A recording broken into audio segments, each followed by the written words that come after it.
Hello there Escapers, my name is Zenevilius and welcome to my overview video just prior to the release of The Angel of Death, which is coming out on Monday. So, who is excited for it? I'm sure a lot of the RS community are. A lot of people have been PMing me saying they're really looking forward to it, whether I wanted to go in a team or not. And yeah, I'm looking forward to it, definitely looking forward to a new PVM challenge. I haven't been around for the release of a new boss since Raids came out back in July 2015. So it's been like a year and a half. I missed the release of Telos, unfortunately due to work. So I'm looking forward to this. A bit sad that I'll be losing my comp, but hopefully not for long, because you only need one kill for the Reaper title. Anyway, what is the information we know about this? Well, the first half of the video is information we know for sure from Q&As and releases from Jagex. I gotta say before we start that most of the information is from Reddit, so Redditors have done most of the work for me. Full credit goes to them for that. So I'll link my sources in the description below so you can check it out in more detail. But let's dive right in. So what is the Angel of Death? It's basically Nex hard mode, but not quite hard mode. The requirements are the same as normal Nex. So you need a frozen key and a full set of ancient ceremonial. So basically 17 in all the God Wars 1 stats. The difficulty, however, is going to be between hard mode Virago and Yakamaru. That is pretty difficult,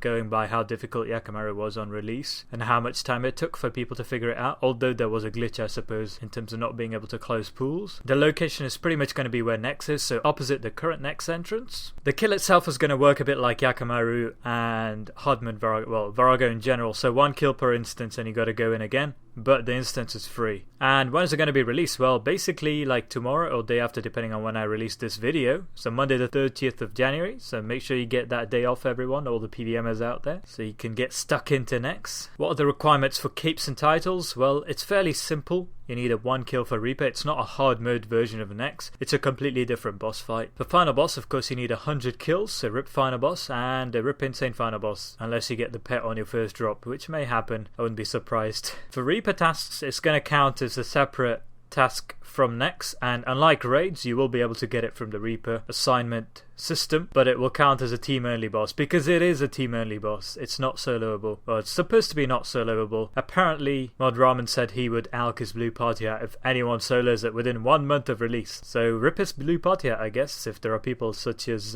you got lit up and Wooks around. And for the Master Quest cape, you will get 2 lore books, so you need to pick them up. Top 8 DPS will get it, and it's called the Promise Gift and the Praisal. I probably just butchered that word. I'm sorry Zarosian fans and lore fans, but yeah, there you go. Okay, now we get on to the interesting part, the rewards. Well, the drop mechanics are going to be a bit different. It's going to be slightly similar to Virago, I suppose, although not very similar. The top 2 tanks and the top 3 DPSs will get drops from the nice drop table, which I suppose includes the unique drops from Nex, and the next 5 DPSs will get participation drops. So unlike Virago, if you're 6-manning, one person, well, I suppose no one is guaranteed a drop and one person could hog all 5 drops, but in this case at least each person gets 1 drop, their own drop, so that's good I suppose. But this may change on release. They'll probably monitor it and see how well it's received within the community. There won't be any kill streaks or in raids, so hooray for normal, should I say bad PVMers like me who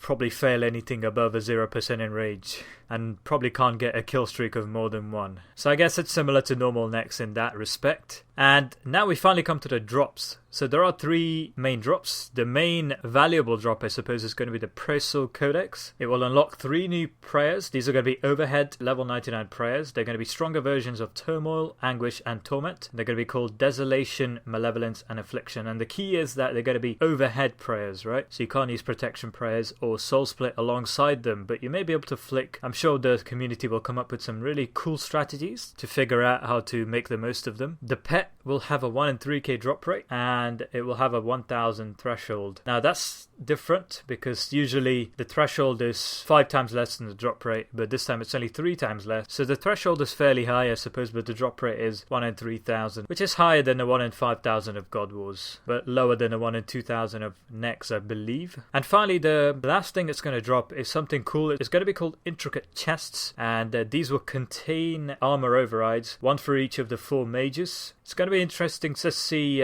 what value these guys have on release and how much the value goes up or down. I don't expect the value to go up because it is just a cosmetic override, but it should be pretty cool. So there's 2 main drops, I suppose, and then there's a pet. Not too many, no armors, weapons, or anything else. Just a codex and intricate chests, which are going to be cosmetic overrides but tradable as well. So minimalistic drop table. I'm also keen to see how the normal drop table compares to the current next drop table, which is pretty OP because it's still based on how hard it was to kill back in 2011. So its drop table is pretty valuable, the normal next. I'm keen to see whether the drop table of this boss is going to be any better. However, just 1 main drop and 4 cosmetic item drops seems a bit underwhelming. Pretty sure they're keeping a few surprises up their sleeves in terms of the drops. So we'll have to see on Monday whether those are the only 5 valuable drops, I suppose. Well, 2 different types. Or there are going to be more.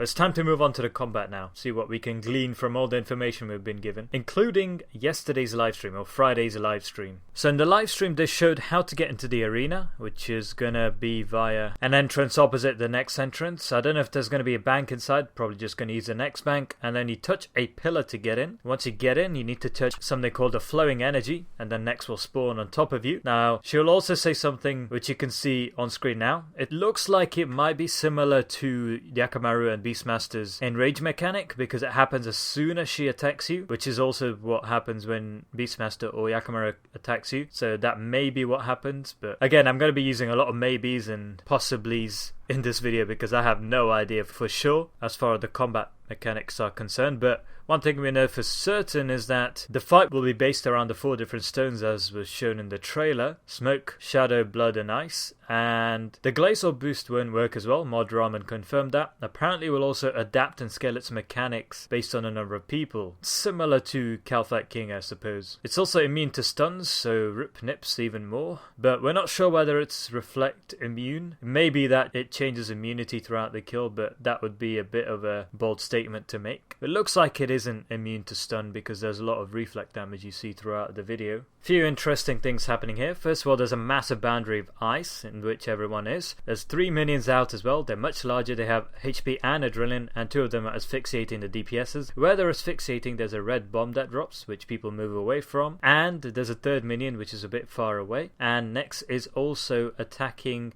and there's a bit of reflect damage on the tank as well. The tank is protecting from melee. So it looks like you have to fight all the minions at the same time as fighting next, which could prove to be a handful, a bit like Mirage Phase at Yaka. Here you see 4 quadrants, and Nex is pointing towards one of the quadrants and it's healing her, a bit like pulsing spiders, I guess. And then after that it spits out a massive beam of black, which seems to be an AoE attack, but we can't be sure whether it is actually an attack or not. Whilst people are actually stuck in their quadrants fighting different minions, so the ones she's actually healing from could be either shadow or smoke, because the other 2 are invisible, as you can see. And here you can see all the crystals actually, well, 2 of the crystals actually requiring to be damaged, and they also have some sort of timer on top of them, or is it an adrenaline bar? No, it seems like a timer, so maybe you have to kill them within that time and maybe they'll explode, I don't know. She says you stay and sort of binds everyone in front of her and deals 3.2k typeless damage to them. There seems to be some kind of fire going about, and she seems to be building to an insta-kill attack as well, which well, I don't know if she's releasing it here, but someone says GJ Alex. I think they activated a pillar there as well, maybe phasing her. Classic bring me down here from Rago and also P5 Talos, so people trying to deal as much damage as possible to her whilst not being attacked. So Soul Split would have been useful here, guys, come on. And here is a melee attack. She says down, and seems to use the kick ability from the normal strength ability book. And just to finish up, a few animations for you guys to peruse. So this doesn't look good for the little Drago melee there. There's also been a lot of 3.8ks I've seen in the background, not sure what they mean. And here she just does this classic next attack. Here again some sort of siphon, and here a classic next attack, just for the photographers to finish up the trailer on a good note. So not much gleaned there. There was also a live stream or BTS in early January, I guess, which also revealed a lot of information, and some of the chat dialogue that it showed is over here now on screen if you guys want to glean something from that. What do I think overall? Well, I'm pretty impressed by the complexity of it and how they used the existing elements of the current Nex and just scaled it up, because it was originally meant to be a hard mode Nex, and I guess it still is a hard mode Nex, just a completely different fight. But there's plenty there for us to think about and a lot of it will, I guess, borrow mechanics from the existing Next fight. So if you need a refresher, definitely go back to Next, do some kills there, figure out how it all works, and I think that's the best thing you can be doing right now before the update comes out on Monday and you book off 24 hours to stay awake and no life this boss and hopefully make some bank, because in all the boss updates, the only time I remotely made any bank was during the Araxor update when I got a web on the second day of release. I didn't have enough money to buy the leg piece to attach to it and sell it off, so I guess technically I could have made bank, but I didn't make it because of my poverty. But yeah, I'm really looking forward to Monday. There's a lot of good stuff there, a lot of stuff we don't understand, so feel free to correct me or share your thoughts down below. I'll be very, very keen to have a look and see what you guys think, whether you have some alternative theories on all the stuff I analysed. And finally, a massive thanks to the Reddit community for putting together all this information, because this video wouldn't have been possible without them. So yeah, thanks for watching guys, I will see you in the next one.